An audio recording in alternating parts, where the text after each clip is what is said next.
What if our worth was decided the moment we were born?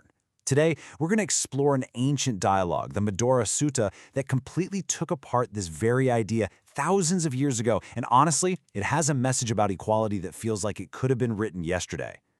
So let's just start with the core question, right? Is your value, your status, your potential, is all of that locked in just because of the family you happen to be born into? It's a pretty heavy thought, isn't it? Well, if you've ever wondered about that, you're not the first. This very same question really troubled an ancient king named Madhura Avantiputta. So, what did he do? He went to a wise monk, the Venerable Mahākaccāna, to get some answers. And let me tell you, their conversation is just remarkable. Okay, so the conversation kicks off with the king laying out the core belief of his time, the very idea he wants to test. This is the big claim that the monk is about to put under the microscope. King Madhura starts by stating what the Brahmins were saying. And in the original Pali, it goes like this: Brahmano vaseto varno, hino anyo varno. And what that means is pretty straightforward. The Brahmin class is the highest, and every other class is inferior, period. And you really have to get this. This wasn't just some casual opinion. Nope. This was the absolute foundation of their entire social structure. The belief was that Brahmins were just inherently pure, born from the mouth of creation itself, which of course put everybody else way, way down the ladder. Now this is where it gets really cool. The monk, Mahākaccāna, his response is just brilliant. He doesn't just argue or get defensive. Instead, he invites the king to investigate this claim with him using a series of logical thought experiments, basically 4 tests, to see if this whole idea of superiority actually holds up in the real world. So, for the very first test, Mahākaccāna starts with something everyone gets, especially a king: money and power. He asks the king a really simple question. He says, hey, imagine someone from any class, could be a warrior, a merchant, doesn't matter, and they become incredibly rich. Who's serving who then? Would other people, even a Brahmin, start waking up early just to obey their commands? And the king's answer is immediate. He's like, yeah, of course. A rich person would be served by everyone. It doesn't matter what class they are. And boom, right there, you have the first crack in the whole argument. Wealth, it turns out, is a great equalizer. It demands respect and service, totally ignoring the lines of birth. Okay, next up, Mahākaccāna shifts from the material world to, let's call it, the moral universe. He decides to test the claim against the law of cause and effect, what we know as karma. He asks 2 super simple questions. First, if someone from any of the classes does bad things, hurts people, steals, lies, do they end up with a painful result? The king agrees, yep, absolutely. Then the flip side, if someone from any class does good things, they're kind, they're truthful, do they get a happy result? And again, the king's answer is a clear yes. See how brilliant that is? It just perfectly illustrates the point.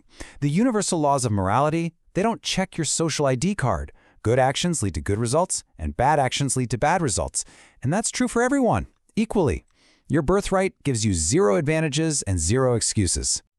So the third test brings the whole argument right into the king's own backyard, the legal system.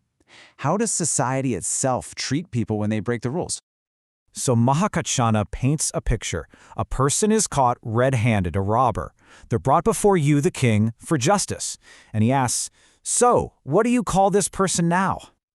The king's answer is so decisive. He says their old title, whether they were a warrior, a Brahmin, whatever, it just vanishes. Poof.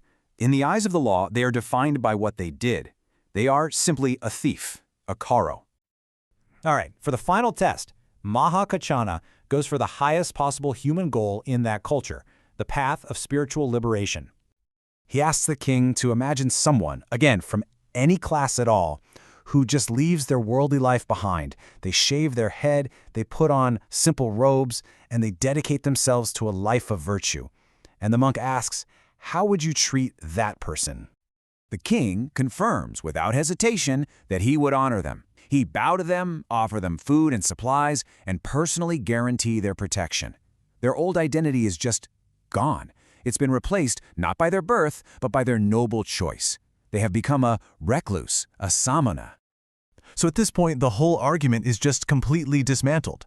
Using the king's own logic, his own way of seeing the world, the monk has led him to a conclusion that is totally unavoidable. And the king's reaction is it's profound. He exclaims, Abhikantam Bhokaccāna, which means excellent, venerable sir. He says it's like Mahākaccāna has set right what was totally upside down, or revealed something that was hidden in plain sight. You can feel his entire perspective has been transformed.